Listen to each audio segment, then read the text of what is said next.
So here's a quick thought. Jesus said to love your enemies. And it's pretty much all the way through the Gospels that what Jesus was trying to accomplish wasn't to become the Messiah and a ruler, but a Messiah that would give his life for the world to show God's love, to really demonstrate what love is.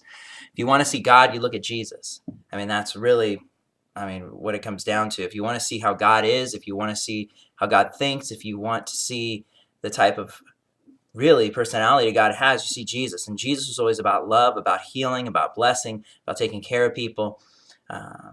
He said to love your enemies, to pray for those who persecute you.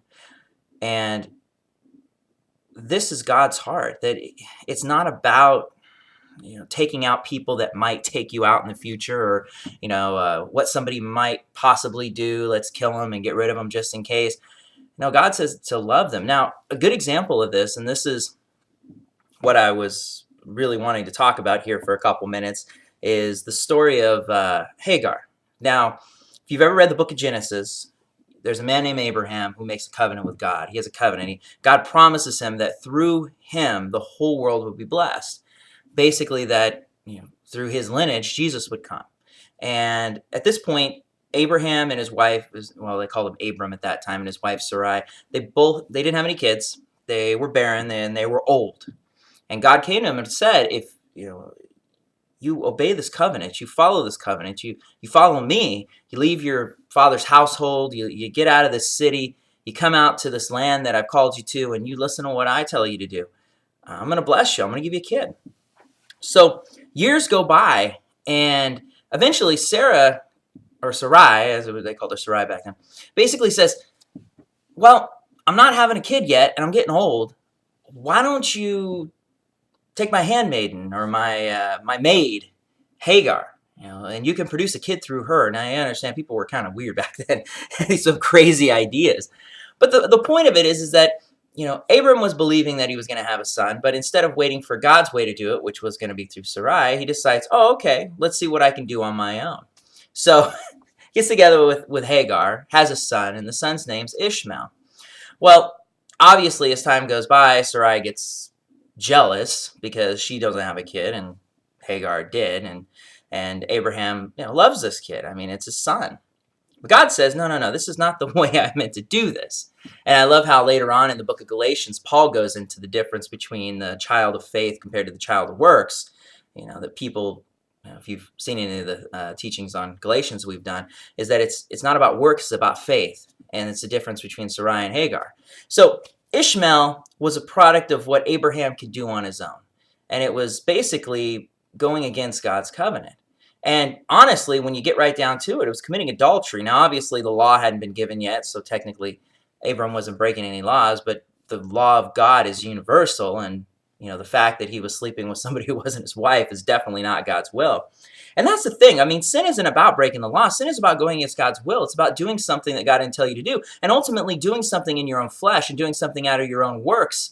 God is a God of faith, and he expects us to live in faith. So anything not out of faith is going to be sin anyways, because people get, you drink, you smoke, you cuss, you lied, you cheat on your wife, all these different things. Well, no, ultimately what it boils down to is something it's not in faith. It's obviously going to be sin, because God is a God of faith. So Hagar has a son. Sarai runs her off with her son, and she ends up at this place called Shur out in the desert.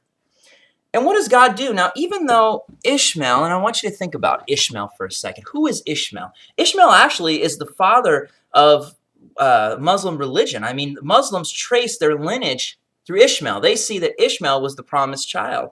And, this whole group of people that would really constantly be at war with the Jewish people. Constantly. You see all through the Bible. And actually, God had said this. He said that, Ishmael and his people are going to be that way. They're constantly going to be fighting with. So, obviously, Abram's mistake, it's going to cost him. It's going to cost him in his promise, because that mistake that he made, it's going to be something that he's going to have to struggle with. But here, check this out. But what did God do? Now, God could have left Hagar and Ishmael out in the desert, knowing that eventually Ishmael, would become this people that would constantly fight against God's people. But he didn't. He could have let him die. He could have just left them out there, but he didn't. He blessed them. Now, this is crazy when you think about it, because people say, whoa, whoa, whoa. So God is blessing someone that obviously he knows is eventually going to be the enemy of his people. Yes, because God is a God of love. God is a God of loving your enemy. God knows that people can change, that whether it's this side or the other side of eternity, people can change. People can be reached.